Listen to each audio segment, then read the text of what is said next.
Ang kwentong ito ay hango sa totoong buhay. Mula ito sa isa nating kabayan na itago na lang natin sa pangalang Ason. Taong 1993, Pampanga. Ason, ano tong nababalitaan ko? Pinagnanakawan yung magkakabarkada mga bangkay doon sa sementeryo. Sinabihan ako ni paring Noli kagabi. Hindi lang kita nasabihan kagad kasi tulog ka na eh. Ilang beses nyo na tong ginagawa ah. Hindi nyo na ginalang ang patay. Wika ni Lolo Bayong sa apo na si Ason. Kamot ulong humigop ng kape ang binata. Naiinis dahil nalaman na naman ng matanda ang kalokohang ginawa. Sa katunayan, wala sa plano nung nakaraan na nakawan ang bagong libing, pero dahil nakita ng kaibigan ang pabaon ng patay, hindi maiwasang magka-interes. Alahas ang nakuha nila ng mga oras na ito. Siguradong itinakbo na sa sanglaan. May tinitigdan lang po at saka nagpaalam naman kami sa patay. Binalik nga namin sa ayos yung kabaong eh. Kahit tignan nyo pa ngayon, parang walang nangyari. Hindi naman namin ipapalata at saka... Sapo ni Ason ng bibig na tumama sa hawak na tasa matapos sampasin ni Lolo Bayong. Sumasagot ka pa. Kung ikaw kaya ang ilibing ko, sira ulong to. Papuntahin mo rito si Kaloy para pareho kayong mapalo ng 2x2. Kapag hindi pa kayo tumigil sa kakahamak nyo sa mga patay, siguradong kakarmahin kayo. Mabuti lang sana kung magaan ang karma. Paano kung masyadong mabigat na maging buhay nyo ay kukunin? Eto namang si Lolo. Kulang na lang sabihin mamamatay kami. Aba, yan talaga ang ibig kong sabihin. Mabuti naman mabilis ang utak mong umintindi. Ason, sinasabi ko sa'yo. Ulitin nyo pa. Ako maghukay ng libingan nyo ni Kaloy. Buntong hininga. Lumabas ng tahanan si Ason. Tinawag pa ito ng matanda pero hindi na pinakinggan. Sa katunayan, baliwala sa kanya ang sasabihin, pangaral man o sermon. Dumiretso ang binata sa tagpuan nila ni Kaloy. Naroon na ang kaibigan. Abot sa magkabilang tenga ang ngiti nang makita ang salaping nakasilid sa supot. Jackpot pare! Purong ginto yung hikaw eh. Kaya may pera tayo ngayon. Doon tayo sa kubo namin sa taniman. Paghatian natin to. Nagtungo kagad ang dalawa sa kubo. Binilang ang pera at hinati sa eksaktong halaga.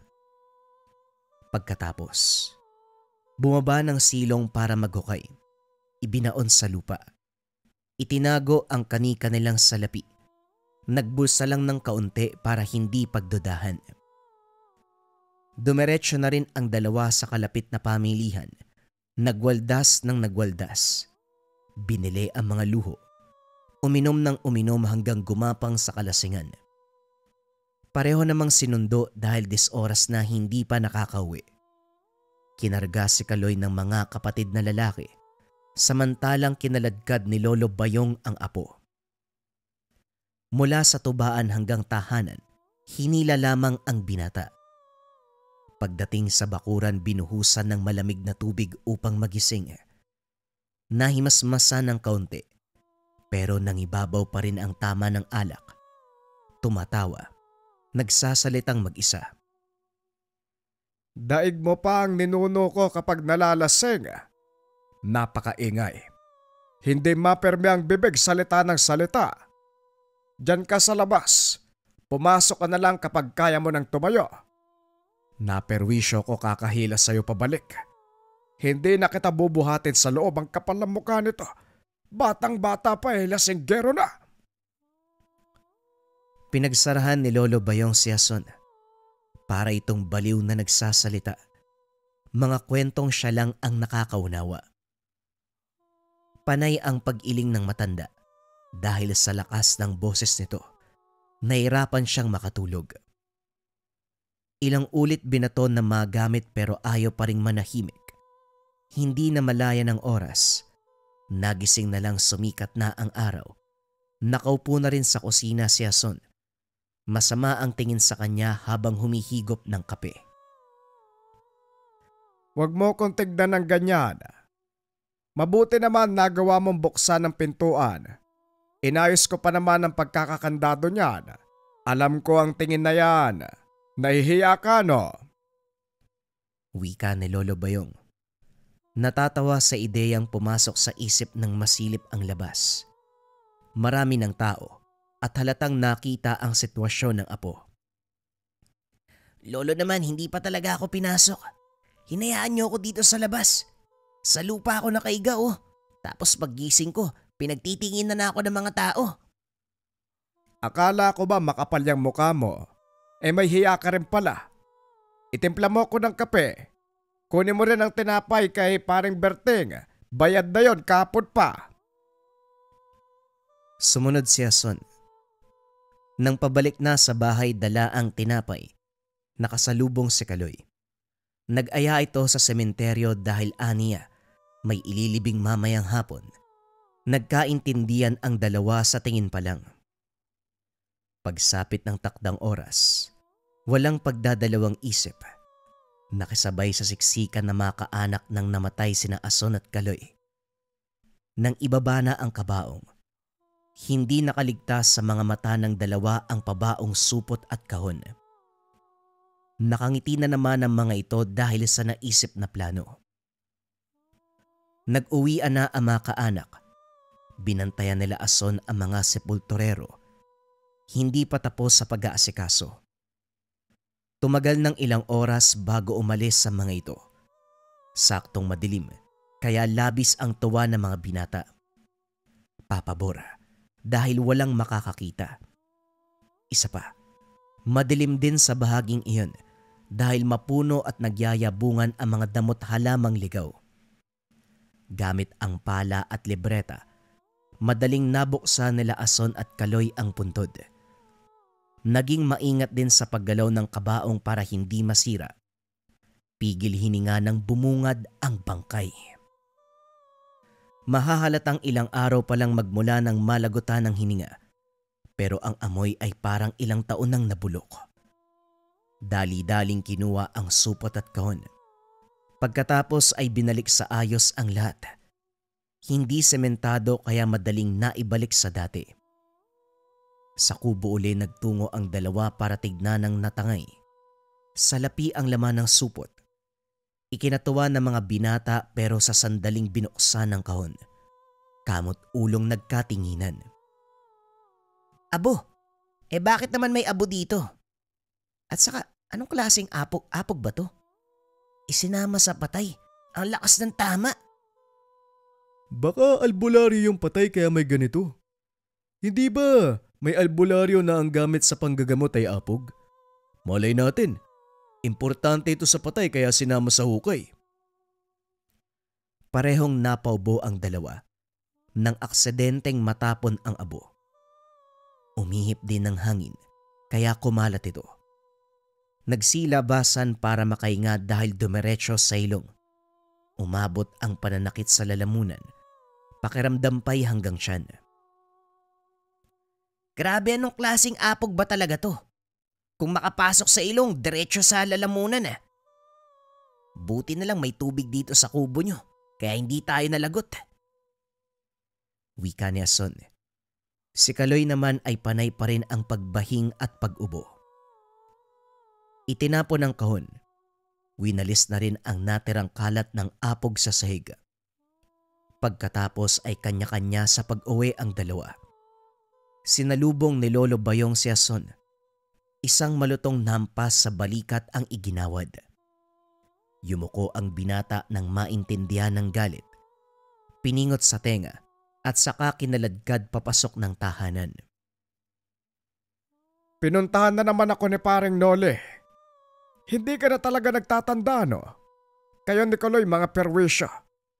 Kakalibing lang ng bangkay kanina pero pinagdiskitan nyo kagad. Hindi kayo nasita doon sa sementeryo dahil huli na nang nakita kayo. Tumakbo pa kayo sa malayo. Ano ba aso ng tanda mo na? Malapit ka na mag-30 pero asal bata ka pa rin. Nakatungtong ka rin naman ng high school. Hindi ka ba nakikinig sa turo ng mga maestro mo? Pasaway kang nakakaya kang bata ka. Hindi napigilan ng matanda ang mga kamay. Sunod-sunod. Kaliwat kanan na nasampal ang apo. Hindi naman gumante o umilag ang binata. Hinayaan ang lolo na masaktan siya. Aminado din si Ason na nagkamali. Kaso hindi na maibabalik ang oras. Nagawa na ang pagkakasala. Hindi rin maunawaan ang sarili. Kahit ilang beses pang paalalahanan kapag maisip na uli ang gagawin, magagawa ng walang pag-aalinlangan. Tahimik lang siyang nakinig ng sermon ni Lolo Bayong hanggang sa napagod ito. Naiwan siyang nakaupo sa sala. Matutulog na sana nang sumakit ang lalamunan. Dali-daling nagtungo ng kusina para makainom ng tubig. Kahit lagukin pa ang laman ng galon, hindi pa rin naibsan. Hindi na rin maintindihan dahil nakaramdam ng labis na pagkauhaw. Naubos na lahat ng tubig sa bahay, pero lalong lumala ang kalagayan. Dali-daling lumabas. Sakto namang nakita ang balde na may pinagugasan ng pinggan. Panghuling banlaw kaya may kalinisan. Walang pagdadalawang isip na nilublob ang muka at uminom mula dito. Kagading umahon ng mapagtanto ang ginawa. Tulalang napasandal sa tabi. Panay kamot ng leeg dahil sa pananakit ng lalamunan. Nasugatan makalipas ang ilang sandali. Sa kabutiang palad bumuti ang pakiramdam. Pumasok ng tahanan. Inatupag ang paggamot ng leeg. Kinabukasan. Hindi makapaniwala si Ason na pati si Kaloy ay nakaramdam ng ganon. Buong akala ay siya lang. Nagkaharap ang dalawa. Parehong nagtatanong kung ano ang nangyari. Walang ibang maisip kung hindi ang nasinghot na apog. Baka hindi simpleng apog yung nalangap natin kaya tayo nagkakaganito. Sa tingin mo ba? Wala rin akong alam kung anong apog man yun sana. Hanggang dito lang yung kalagyan natin. Kapag lumalato, hindi ko alam yung gagawin Hindi bali na, baka reaksyon lang yun ng katawan natin. Ang dami nating nalangap tapos dumiretso kagad sa lalamunan. Lilipas din to. Damihan na lang natin ang pagkain tapos uminom tayo. Matapos magkasundo sa gagawin, nagtungo ng kubo upang balikan ang natitirang pera. Kaso nga lang, wala na ito roon. Ang tanging naiwan ay bakas ng paghukay. May mga yabag sa lupa. Sinundan nila ito at bumungad ang kaaway na grupo. Kagad nagkagalit, palitan ng suntok at pisikalan. Hindi may kakaila ang lakas ng kabilang panig kung kaya't napuruhan si Ason at Kaloy, pero hindi nangangahulugan talunan. Bigla na lang hinila ni Ason palapit ng kalaban, kinagat sa balikat. Napadiin ang mga ngipin. Nagdugo ang mga ito. Hindi maintindihan ng binata ang dulot na pakiramdam. Tila ginanahan sa nalalasahan. Kinagat ng kinagat, pero kagad ding lumayo ng pagtulungan. Ganon din ang ginawa ni Kaloy. Katulad niya nagustuhan ang nalasap na dugo. Kagad umayos nang mapagtanto ang nangyari. Mag-alibaw kayo! Mag-alibaw! Pinagbabato ang dalawa. Kagad umalis ang mga nakalaban. Nagkatinginan si Ason at Kaloy. Nasa ilog sila ngayon. Naglilinis ng katawan. Inalis ang bawat mantsa ng dugo na kumapit sa bibig at mga kamay. Pagkatapos ay parehong natulala. Kanya-kanya sa pag-iisip ng hindi maipaliwanag na galaw kanina. Bago pa makapagsalita, sabay na napatingin sa unahan kung saan makikita si Bimboy nang babato. Panay ilag ang dalawa.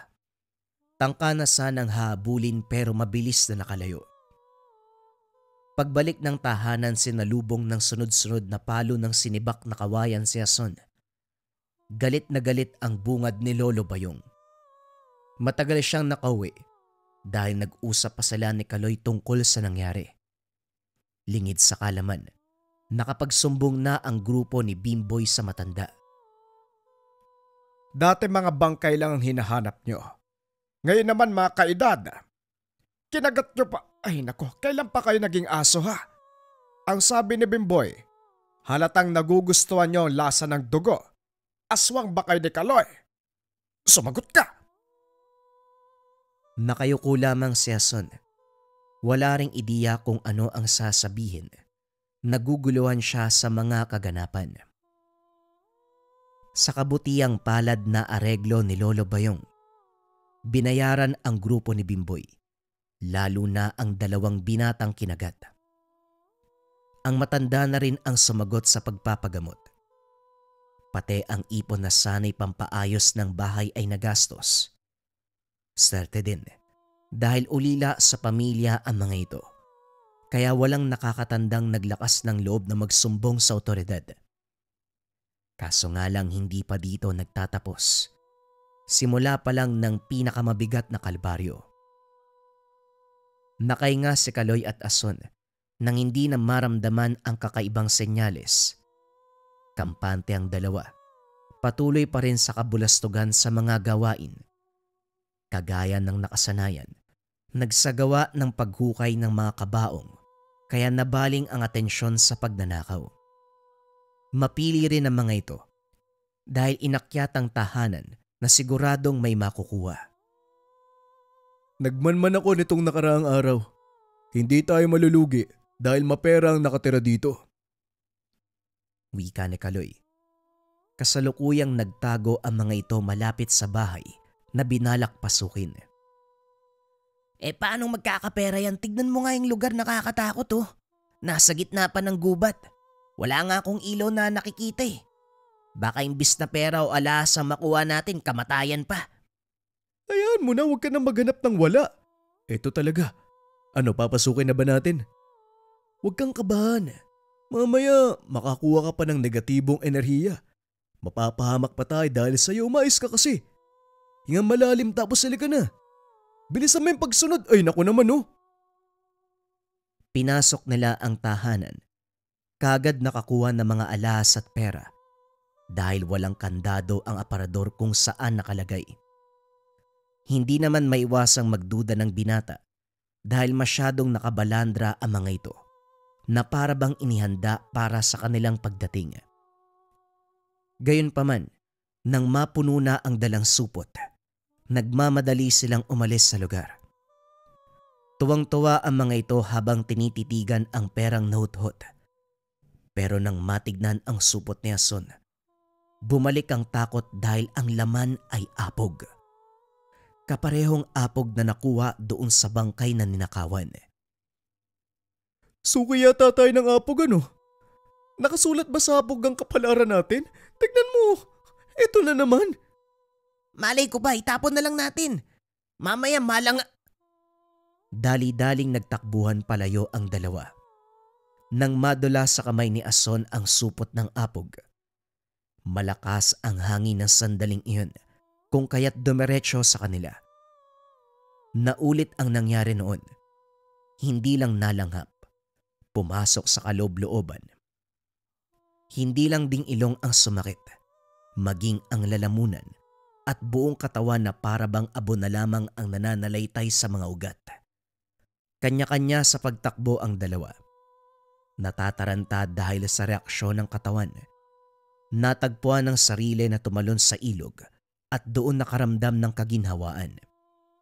Panay bahing, panay ang ubo, panay mumog upang maibsan ang sakit ng lalamunan at ilong. Umahaw na rin ang mga ito. Naupo sa tabi at parehong hindi makapagsalita. Napapaisip kung nagkataon ba o sadya ang nangyari. Kalaunan kanya-kanya sa pagbaybay ng daan pauwi. Nang gabing ito hindi makatulog si Ason. Nanginginig ang buong katawan. Mainit ang sikmura. Kumakalam. Ilang beses nagpabalik-balik sa kusina para kumain, kaso walang tinatanggap ang tiyan. May hinahanap na putahing hindi maintindihan. Pagkatapos nito sumunod ang matinding pagkauhaw. Naubos ang laman ng mga galon maging ng balde. Sumasakit din ng ulo na para bang nasisiraan ng bait. Ilang sandali pa unti-unting nakakalimot. Gising pero hindi alam kung ano ang nakapaligid. Napansin na lamang niya na naglalaway na. Makaraan ng ilang sandali hindi na kinaya pang pigilan ni Ason ang sarili. May hinahanap na hindi matukoy. Nang masipat si Lolo Bayong na natutulog sa kwarto, walang pasabing pinuntahan at sinakal. Nanlilisik ang mga mata ni Ason habang sinasakta ng matanda. Nagtatalo ang kabutihan at kasamaan sa isipan, pero nanaig ang kasamaan. Nagbago na rin ang paningin ng binata. Hindi na kilala si Lolo Bayong. Ang nais ngayon ay mapatay ang matanda. Sa kabilang banda, kahit anong pukaw sa atensyon ni Lolo Bayong, hindi nagigising ang apo. Nakangiti ito habang nanlilisik ang mga mata. Layon siyang saktan. Hindi rin madaan sa simpleng pagpigil dahil lalong dumidiin ang pagkakasakal. Lalong lumakas si Ason sa paglipas ng mga sandali. Nang malapit ng kapusan ng hininga, natatarantang inabot ang balisong sa ulunan. Ayaw mang sakta ng apo, pero kailangang iligtas ang sarili. Sinaksak ito sa braso. Sinugatan na sakto lang para bumalik sa ulirat. Lumayo ito at nagtungo sa sulok. Makaraan ng ilang sandali nagising sa katotohanan. Nagtatakang napatingin sa kanya at sa sugatang braso. Lo, sinaksak mo ako.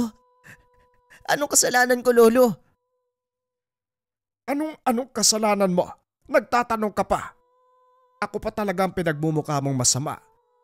Anson, ikaw ang naunang sumakal sa akin. Kung hindi kita sinugatan, hindi ka magigising. Umayos ka. Ano bang nangyayari sa'yo? Tulalang nakatitig ang binata.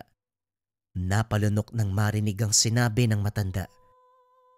Nang dumako ang tingin sa leg nito ay may bakas ng pagkakasakal. Wala sa sariling lumapit at nagmakaawa. Lolo, tulungan niyo po ako. Pakiramdam ko sinasapian ako ng demonyo eh. Bigla ako nawawala sa sarili. Nasaktan pa kita, Lolo. Ipagabot niyo po ako. Magtigil ka, Anson. Anong sinasapian? Hindi ka sinasapian. Sa lagay mong yan, may maglalakas pa bang sumanib sa'yo? Mas demonyo ka pa nga kaysa sa demonyo.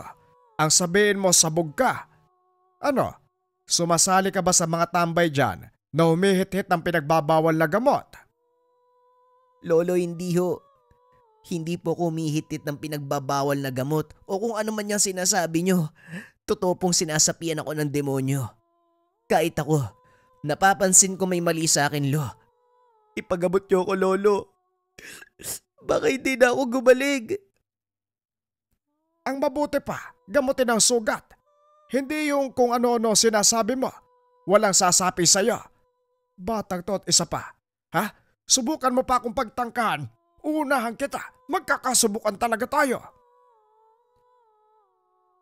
Walang nagawa si Ason, kundi lumabas ng silid. Napasalampak sa sahig habang naisubsob ang muka sa mga palad. Hindi na alam ng binata kung ano ang nangyayari. Para sa kanya sinasapian siya, pero ayaw namang maniwala ng matanda. Kinabukasan unang pinuntahan si Kaloy. Ganon din ito. Pero ang napagdiskitahan, alagang manok na nakakatandang kapatid. Walang nasaktan na tao dahil siya lamang mag-isa sa bahay. Ang mga kapatid ay nasa ibang lugar nagtatrabaho. Tol, natatakot ako sa mga kaganapan. Hindi na ako nauuwaw sa tubig. Hindi na ako nagugutom sa nakasanayang pagkain. Tapos ang nasa isip ko, manakit ng kahit sinong makita, tao man o hayop. Napalunok siya nang marinig ang sinabi ni Kaloy. Paano kaya kung aswang talaga tayo? Isipin mo, nung nakatikim tayo ng dugo ng tao, Gustong gusto natin yung lasa, 'di ba? Paano kaya kung nalahian talaga tayo? Nagkatitigan ng dalawa. Parehong natatakot sa ideya. Nag-iwas ng tingin sabay tulala. Ilang sandali pa ang lumipas bago nag-usap muli. Panay ang pagtatalo. Iginigiit na aswang sila. Si Kaloy naman ay panay ang rason na hindi ito mangyayari. Paano naman tayo magiging aswang? Kinagat ba tayo? May aswang ba na yumanggaw sa atin? Wala naman eh. Masasamang tao lang nakakasalubong natin, hindi aswang. Wala nga akong nakita sa tanang buhay ko na aswang eh. O siya, balik tayo sa nakaugalian. Yung dating bahay na nilooban natin doon sa gubat, nakita ko kahapon eh. Dumaan yung may-aring babae. Pare, nakita ko yun ng libing eh. Yung bangkay na nakuhaan natin ng alas at apog. Kaanak siguro yun. Sa pormahan pa lang mapera na. Pasukin natin uli. Baka magkapera uli tayo. Walang pagdadalawang isip na pumayag si Jason. Kinagabihan bumalik sa gubat ang dalawa para pagnakawan muli ang bahay na naunang nilooban ilang araw pa lang ang nakakalipas. Maraming tao kaya kailangan munang mag-antay ng ilang sandali. Hindi naman nagtagal. Sabay-sabay na umalis sa mga ito. Pinalipas ang ilang minuto at saka pumasok. Panay sa pagtakip ng ilong. Hindi lang alak ang naaamoy. May humalong matinding samyo. Hindi ito alintana ni Jason. Patuloy sa paggalungkat para makuha ang pakay na pera at alahas. Tuwang-tuwa naman nang may makuha. Bawat aparador ay merong hikaw, pulseras, kwintas, at iba pa na mapapakinabangan. Kaso nga lang nawala ang ngiti nang mabungaran ang nasa kusina. Ang mahabang mesa ay may iba't ibang putahe. Kahit tira ang mga ito, mahahalata kung anong karne. Karne ng tao. Pagtingin sa may pintuan, isang lalaki ang nakatayo. Nakangiti ng nakakaloko. Nasa likod ng mga kamay. Dahan-dahang lumalapit at nagsasalita. Huwag kayo matakot. Hindi ko naman kayo sasaktan. Sa katunayan, gusto ko kayong batiin. Dahil hindi magtatagal, mabibilang na kayo sa amin. Oh, huwag niyong ipagkakalat ha. Sikreto lang. Bawal malaman ng iba. Lalo na kung ordinaryong tao. Ako nga pala si Fernando. Sisirain na tong tahanan. Kaya kunin niyo na ang lahat ng gusto niyo. Nagkatinginan si Jason at Kaloy. Pagkatapos magbulungan, pwersahang tinulak ang lalaki at saka kumaripas ng takbo. Kahit nakalayo na, maririnig pa rin ang pagtawa. Binaliwala ng mga binata dahil nakarating na sa kubo. Mabilisang tinignan ang kagamitang tinangay. Lalong kinilabutan ng may makapang supot ng apog. Hindi to ginalaw, pero sa paghampas ng hangin ay sinakop ang buong paligid. Dali-daling binuksan ang pintuan, lumabas para makahinga. Muli na namang nalanghap ang apog. Ganun pa rin ang nangyari. Tumaan sa ilong. Diretso sa lalamunan at kaloob-looban. Kaso nga lang hindi na masakit. Hindi na kagaya nung nauna. Pinagpagan ng mga binata ang sarili. Napako ang tingin ng makita sa Fernando sa unahan. Lumapit ito sa kanila. Katulad ng sinabi ko, hindi ko kayo sasaktan. Wala sa bokabularyo ko ang salitang yan. Lalo pat malapit na kayong maging ganap. Ilang araw pa, pwede na kayong sumama sa amin. Sino ka ba tanong sinasabi mo? Hindi kami baliw para sumama sa'yo. Hindi ka nga namin kilala eh. Ako pa ang sinasabi niyong halimaw. Para sa kaalaman niyo, hindi lang ako ang halimaw na nandito ngayon, kundi kayong dalawa din. Tayong tatlo.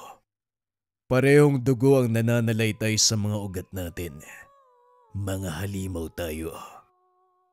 Isa pang salita mo, papatayin kita. Wika ni Ason. Kumuha ng itak. Pero sa halip na masindak si Fernando ay tumawa lang ito. Huwag kayong mag-alala. Ganyan din ako nung nayanggaw. Apog ng patay na aswang ang ginamit. Paulit-ulit kong sinasabi sa sarili na hindi ako halimaw pero katagalan ay naging aswang. Parang kayo. Nakikita ko ang kabataan ko sa inyo.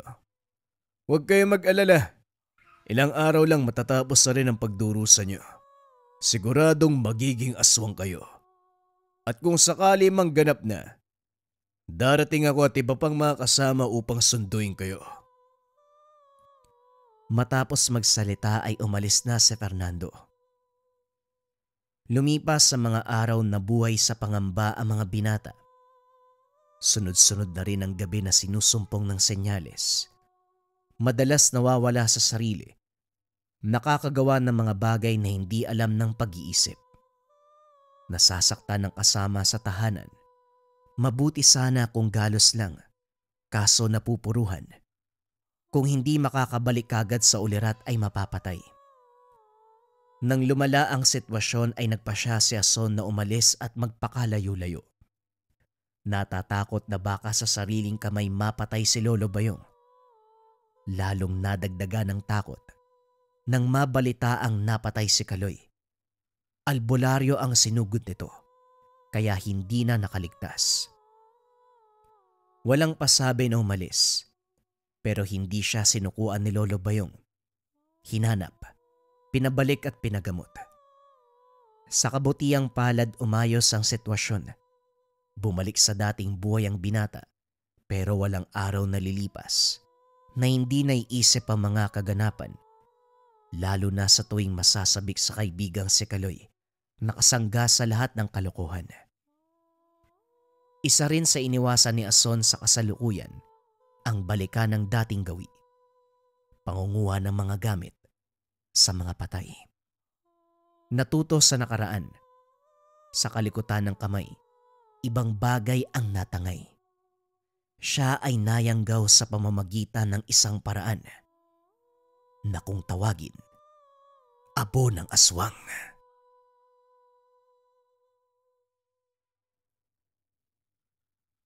Ang kwentong ito ay hango sa totoong buhay.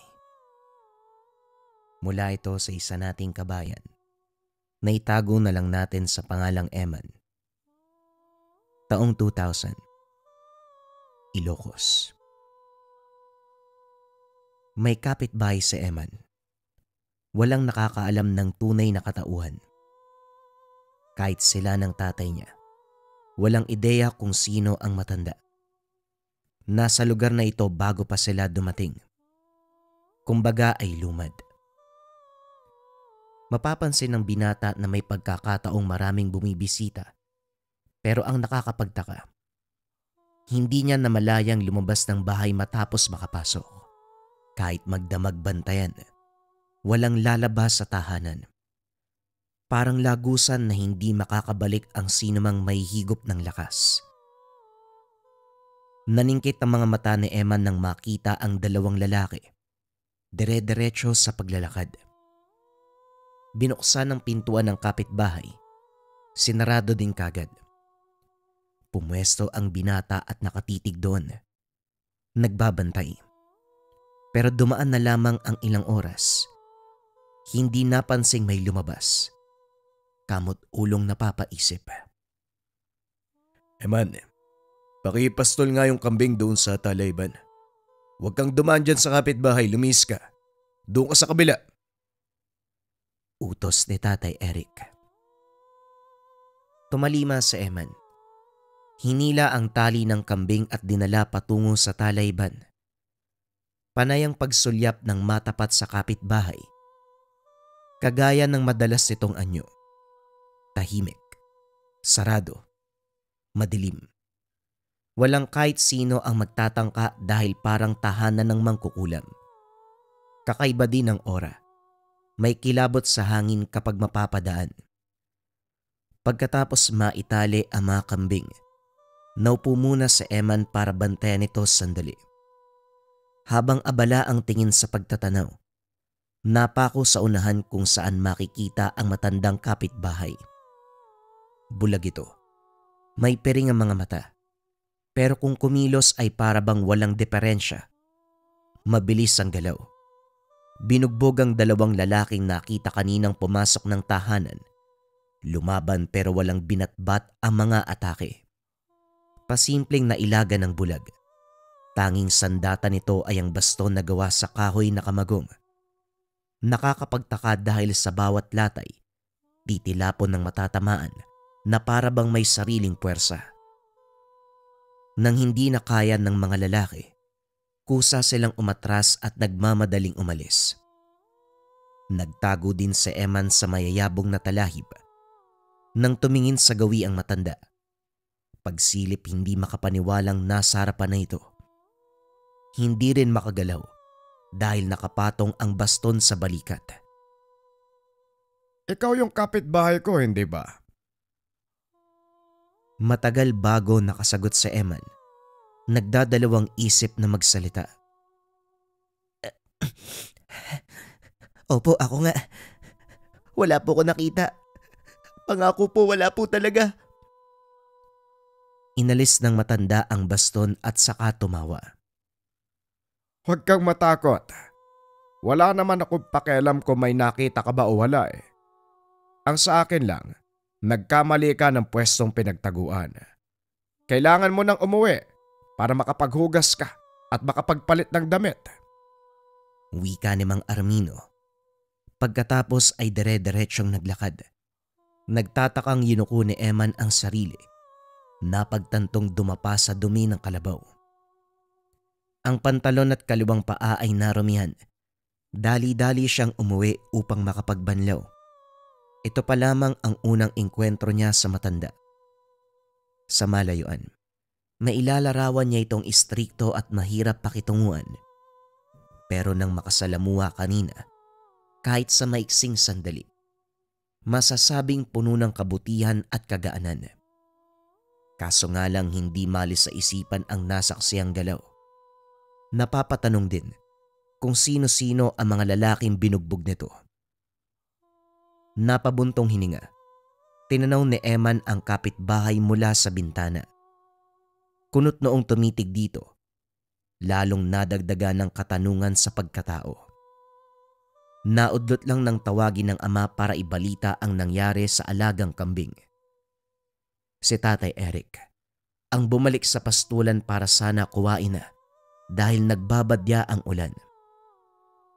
Kaso ang naabutan, nakatihayang mga hayop. Wala namang sugat pero walang buhay. Palaisipan sa mag-ama ang nangyari. Panay rin sa pagpapaliwanag sa Eman para hindi sumama ang loob ng ama sa kanya. Siya pa naman ang nagpastol ng mga ito. Siniguradong maayos ang mga alaga bago iniwanan. Naiintindihan ko. Hindi mo na kailangan magdahilan ng paulit-ulit. Nangyari na ito eh. Di ba dati pa yan sa mga una nating alaga? Ganito rin. Namatay pero walang sugat. Posible po kayang atakihin din ng kambing. Parang tao, inaatake sa puso tapos namamatay. Walang sugat sa katawan. Wika ni Eman. Natawa si Tatay Eric. O siguro pwede naman. O sana nga ganyan lang ang nangyari. Ihanda mo na lang ang mga patalim. Kasi kakatayin natin yan sa halip na ilibing. Lutuin na lang natin para mapakinabangan pa.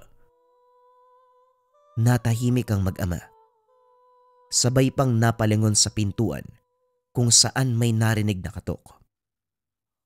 Sinundan ito ng pagtawag. Boses ng matandang bulag. Si Tatay Eric ang nagbukas. Naging mabilis ang pag-uusap dahil masyadong nagmamadali ang matanda. Binili ang dalawang malalaking katawan ng kambing. Pagkatapos mag-abot ng bayad, pasimpleng binuhat ng sabay at saka inuwi. Gulat naman ang mag-ama. Ang hiwaga talaga ng matandang yan. Pangalawang beses na to. Binili niya yun dati. Pero hindi ko maintindihan. Bulag siya. Pero kung kumilos parang nakakakita naman. Tignan mo, ang bilis maglakad oh. Hindi man lang napatid ang mga damo o bato sa daan. Partida, hindi pa dala-dala yung tungkod niyo. May dala pang kambing. Malamang sa malamang niloloko lang tayo niyan eh. Hindi naman talaga bulag yan eh. Siguro nga po tay, baka nagpapanggap lang na bulag yan. Para nga po mas nakakakita pa yan kumpara sa normal na tao eh. Aba malay ko dyan, hayaan mo na siya. Halika na sa kusina para masimulan ng pagkatay ng kambing.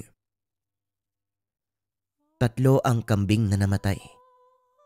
2 ang malalaki na binili ng matanda. Ang natira, maliit na bagong silang pa lang. Inihaw ang ibang parte at ang iba naman ay ginawang potahe. Sa paglipas ng oras, hindi na malayan ang pangyayari. Nalimpungatan na lamang si Eman nang marinig ang kakaibang ingay sa labas. Pagsilip, sa bakuran ng kapitbahay nakatayo ang matandang bulag, si Mang Armino, at ang 2 lalaki na sa pagkakatanda ay silang binugbog kanina. Nakaluhod, nakatango na lamang habang paulit-ulit na natutumba pagkatapos mahampas ng baston. Bumabangon din kagad dahil sinisigawan ng matanda. Tahimik ang paligid. Para bang pumabor kay Eman ang pagkakataon para mapakinggan ang usapan. Mahina pero sapat na upang marinig. Isa lang ang inutos ko sa inyo. Hanapin ang asong yon at dalhin sa akin ang ulo. Sa halip na bagawa sa loob ng 3 araw na napag-usapan natin, wala namang nangyari. Kanina lang, may nagbalita sa akin na ang aso ay may nabiktima na naman. Sanggol. May batang nasawi dahil sa kapalpakan yung 2. Ano? May sasabihin ka ba atan? Maestro, mahuhuli na sana namin kaso merong nangyalam. Kilala ka niya eh. Binapasabi pa na huwag ka nang umasa. Wika ng lalaking siyatan. Napabuntong hininga si Mang Armino. Itinigil ang pamimisikal sa mga lalaki. Tinulungang makatayo at binigyan ng maiinom. Pinaalis na rin pagkatapos. Dali-dali namang nagtago si Eman nang mapansing tumingin sa gawi ang matanda. Ilang sandali itong tumitig. Kinabahan ng binata dahil parang alam nito na nakikinig siya. Kumalma na lamang sa Eman nang makitang pumasok na ng tahanan ang matanda. Kinabukasan, makikita sa bakuran ang matanda. Nagsasaboy ng patoka sa mga manok na gala. Wala itong anumang pagmamay-aring hayop. Pero kapag may naliligaw ay pinapakain. Kung minsan pa kahit alaga nila Eman ay binibigyan pa rin. Ang nakakapagtaka, bagyang manghihina pagkatapos. Minsan na rin napaisip si Tatay Eric na baka manlalason ng matanda. Kaso nga lang, hindi naman namamatay ang mga hayop na binibigyan ng patoka. Hindi rin makita kung ano ang pinapakain. Nang masipat ni Emma ng ama, dali-daling lumapit para magtanong. Nakatingin ito sa matanda at pinakawalan ang panabong. Tay, ano pong nasa isip niyo? Wala na ba tayong patoka? Huwag ka maingay. Hinaan mo nga yung boses mo. Ito naman oh. Gusto ko lang malaman kung anong pinapakain ng matanda. Pinakawalan ko ang panabong. Medyo may diferensya yun kaya ginawa kong pain. Kapag nakakain siya doon, kakatayin natin. Titignan natin yung bituka para malaman natin kung ano yung pinapakain. Naintriga si Eman kung kaya't nakatutok na rin dito. Pagbalik ng panabong ay kinatay ng ama. Inakalang may matutuklasan, pero ordinaryong patoka lamang ang nakita. Kamot ulong nagkipit balikat. Maya-maya pa naisip na baka nagkamali sila. Isinawalang bahala na lamang at inasikaso ang sariling buhay. Kaso nga lang, Masyadong malikot ang isipan ni Eman. Likas ang kuryosidad. Kaya naman hindi maiwasang nakawan ng sulyap si Mang Armino. Sa puntong ito, napapadalas ang pagtambay sa bakuran. Kung hindi nagpapatoka sa mga ligaw na manok, tahimik na nakaupo sa lilim ng puno. May duyan doon. Doon siya namamalagi. Paglipas ng mga araw, hindi lang ang binata ang nagtataka sa takbo ng mga kaganapan. Maging si Tatay Eric, naniningkit na mga mata habang inaaninag ang bawat taong dumarating. Malayo ang daan kaya mahirap ding kilalanin. Isa pa hindi pamilyar. May pagkakataon na dalawahan. Meron ding grupo ang bibisita sa matanda. Tanghali, hapon at gabi. Madalas ngayon kumpara noon at kagaya dati hindi mapapansin na merong isang nakakalabas. Nang lumalim ang gabi, matyagang nag-abang si Eman. Nakasiwang ang bintana. Sakto lang na makakasilip sa tahanan ni Mang Armino. Hindi nagtagal ay merong narinig. Hindi malinaw ang salitang sinasabi, pero kung papakinggan ay maganda sa pandinig. Pagdating sa kabilang direksyon, may prosesyon ng mga taong nakaitim na bestida. Puro babae dahil sa mahabang buhok. May bitbit na ilaw ang bawat isa. Hinanap ni Eman ang patron pero walang makita. Dire-diretso ang lakad ng mga ito hanggang sa nakarating sa bakura ng matanda. Natigil ang pagbigkas. Namatay ang ilaw. Nagbukas ang pinto ng tahanan ni Mang Armino. Isa-isang pumasok ang mga ito. Pagkatapos ay mahabang katahimikan. Napakurap si Eman. Ang buong akala'y may masasaksiyan. Nabitin kaya napabuntong hininga na lamang. Hindi sana siya makapag-antay kung meron pang susunod na mangyayari. Kaso nga lang hanggang doon lang pala. Bumalik na lamang siya ng silid. Nagpa siyang matulog. Subalit hindi dinalaw ng antok ang binata. Panay hampas sa bahagi ng katawan na kinakagat ng lamok. Sunod-sunod, kaya nakakalikha na rin ng ingay. Habang tumatagal ay napabangon. Makakarinig pa rin ang paghampas kahit tumigil na siya. Nung una iniisip na baka si Tatay Eric, pero mahimbing ang tulog nito. Gawa ng pagtataka at kuryosidad, hinanap kung saan nagmula.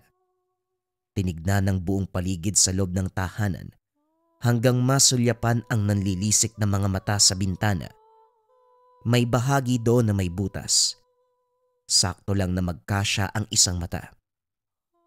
Napakurap ang binata, pero pagbalik ng tingin, aswang ang nakita. Sisigaw pa lang sana para pukawin ang atensyon ng ama, pero nagtaka nang biglang mawala ang nilalang. Sinundan ng sunod-sunod na paghiyaw. Pagsilip sa labas, hinagupit ng baston ni Mang Armino ang halimaw. Hindi nakalaban dahil bawat latay ng tungkod, katumbas ng pagkabali ng buto. Makaraan ng ilang sandali, para na lamang itong balat at laman. Hindi makatayo dahil bali-bali ang buto sa katawan. Pasimpleng hinila ng matanda palayo. Hindi na matanaw kung saan dinala dahil umikot sa likod ng bahay. Magdamag na paisip si Eman sa nasaksiyang kaganapan. Sa katunayan, sa tagal ng pagiging magkapit-bahay, ngayon palang nakita ang galawan ni Mang Armino dahil mabibilang sa daliri ang beses ng paglabas nito. Ngayon halos araw-araw masisilayan. Kinabukasan, unang sinilip ni Eman ang kapitbahay, kaso nga lang walang Mang Armino na nakita sa bakuran. Nagtaka si Tatay Eric sa kilos nito.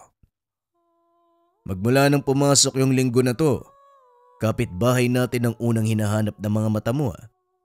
Ano bang nangyari? Tanong ni Tatay Eric. Kamot ulong bumaling ang binata.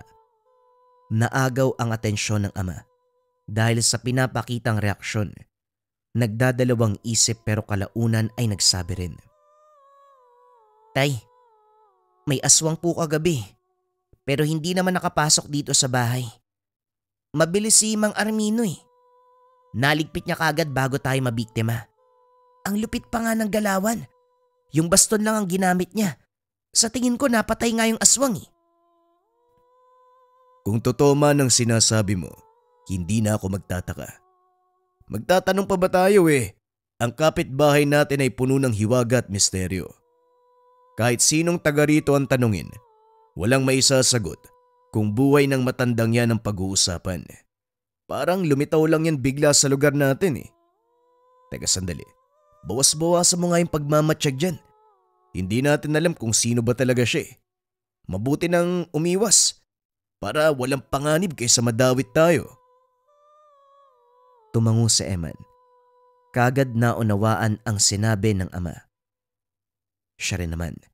Gusto nang tigilan ang palihim na pagmamasid magmula nang makakita ng aswang kagabi. Sa isip nito, baka magsunod-sunod ang pagpaparamdam ng aswang sa kanya kapag aalamin pa ang katauhan ni Mang Armino at upang hindi mangyari, nagpa siyang huminto na.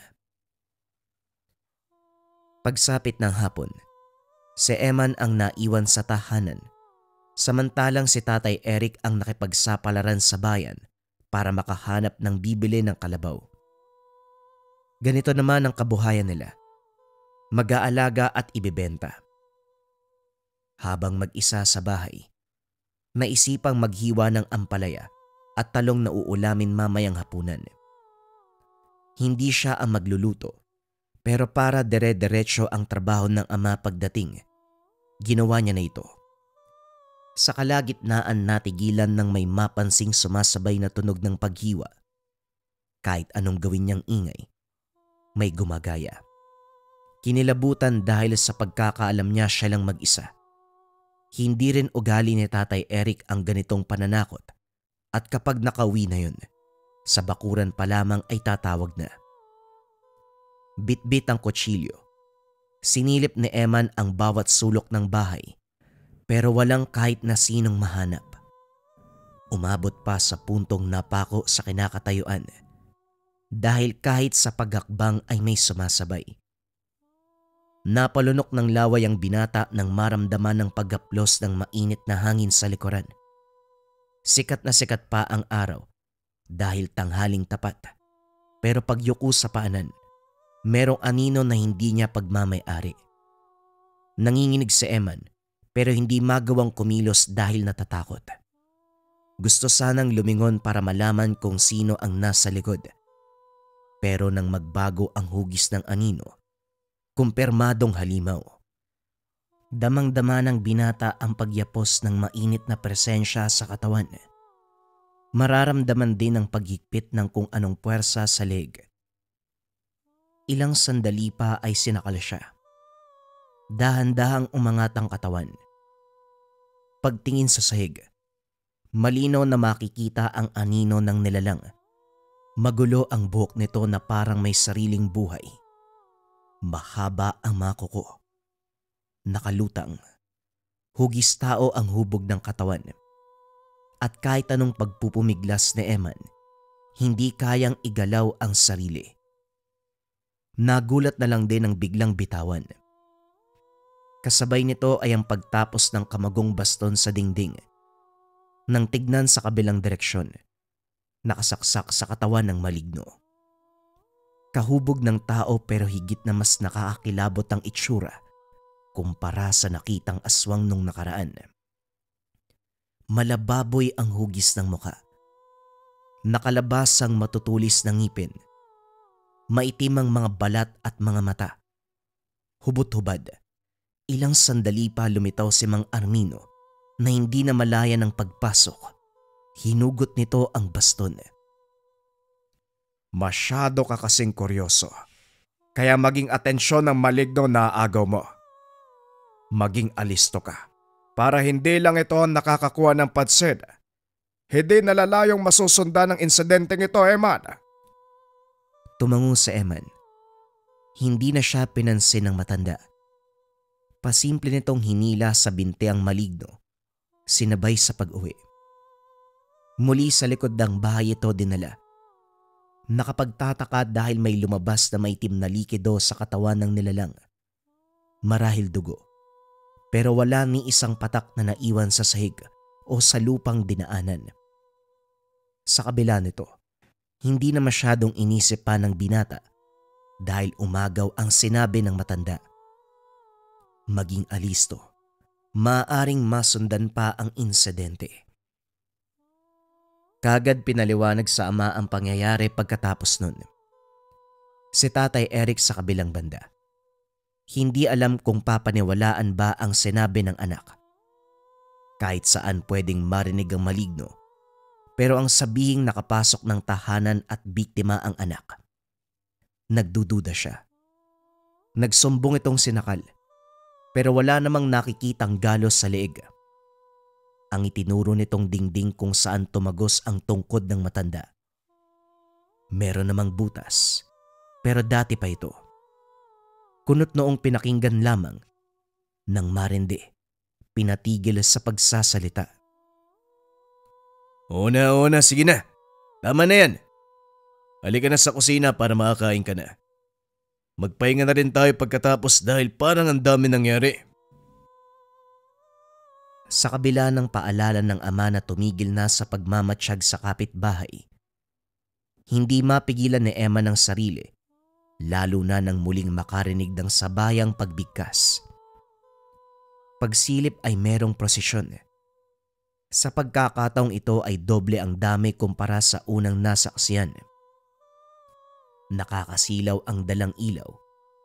Sobrang bagal ng pag-usad. Parang nagbibilang ng akbang ang mga ito. Ang binibigkas na salita, nagbistulang musika na unti-unting nagpapaantok sa binata. Ilang sandali pa.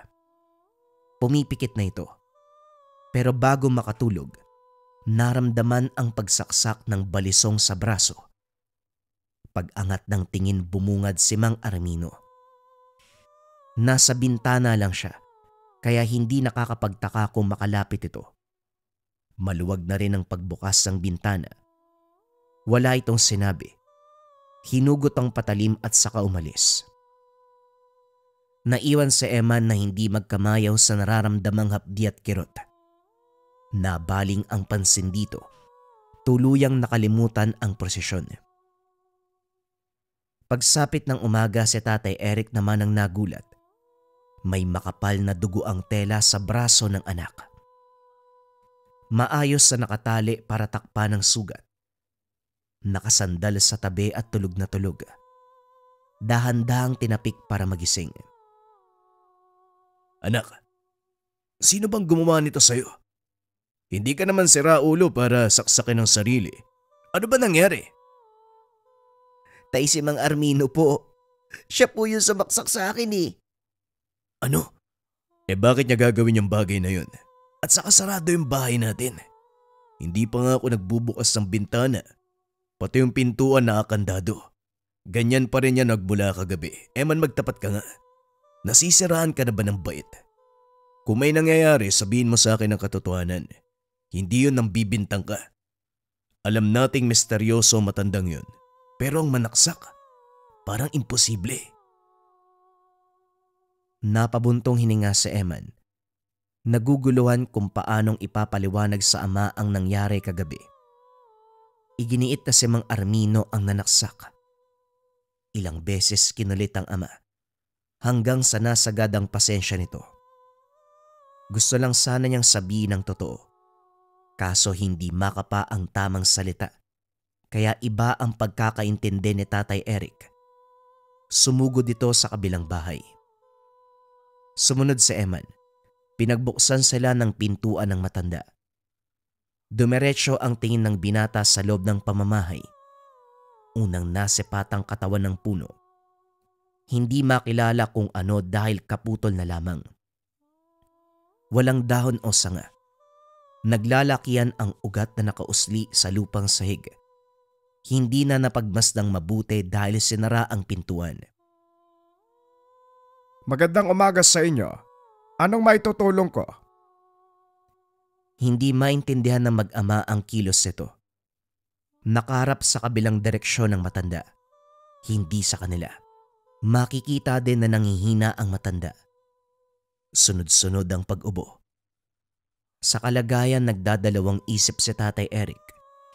Humingi na lamang ng paumanhin at sinabing nagkamali. Tumango naman ang matanda at bumalik na sa loob. Eman, pakiusap lang Huling paalala na to. Huwag mo nang pansinin ang mga kaganapan sa tahanan ng matandang yan. Labas siya sa buhay natin. Hindi naman kita pinalaking tsismoso kaya magpaawat ka. Nagkakaintindihan ba tayo? Ilang linggo ang lumipas. Masyado nang tahimik sa tahanan ni Mang Armino. Hindi na rin napansin na merong kahina-hinalang mga tao. Maging yung mga binatang binugbog ay wala ng paramdam. Nagpatuloy sa nakasanayang buhay ang mag-ama. Madalas maiwan sa bahay si Eman dahil ang amay naghahanap ng trabaho sa kabilang lugar. Ilang araw lang naman. Tiniis ng binata ang mag-isa. Marunong sa mga gawaing bahay at kayang pakainin ng sarili. Hindi lang sanay na walang kasama. Sa unang araw ay walang nangyari. Matiwasay na lumipas ang oras. Pero pagsapit ng ikalawang araw, na siyang mag-isa sa bahay, unti-unting kumikilos ang may masamang balak. Nakita niyang dumating si Tatay Eric at maraming bitbit. Kaagad namang tinignan ni Eman. Pero nang magmano ay nagsimulang magduda. Hindi normal ang temperatura ng katawan. Idagdag pa ang pagngiti ng nakakaloko. Mga mata na hindi kumukurap. At ang itsura, ibang-iba kumpara sa mukha ng tao. Lalong nakumbinsi na hindi ito ang ama dahil kahit anong tanong ay hindi nagsasalita. Sinubukan ni Emma na umaktong normal. Pero ang kalooban ay gustong sumigaw sa takot. Nakaisip ng ideya. Kinuha ang salamin. Itinapat sa kinalalagyan ng nagpapanggap na si Tatay Eric.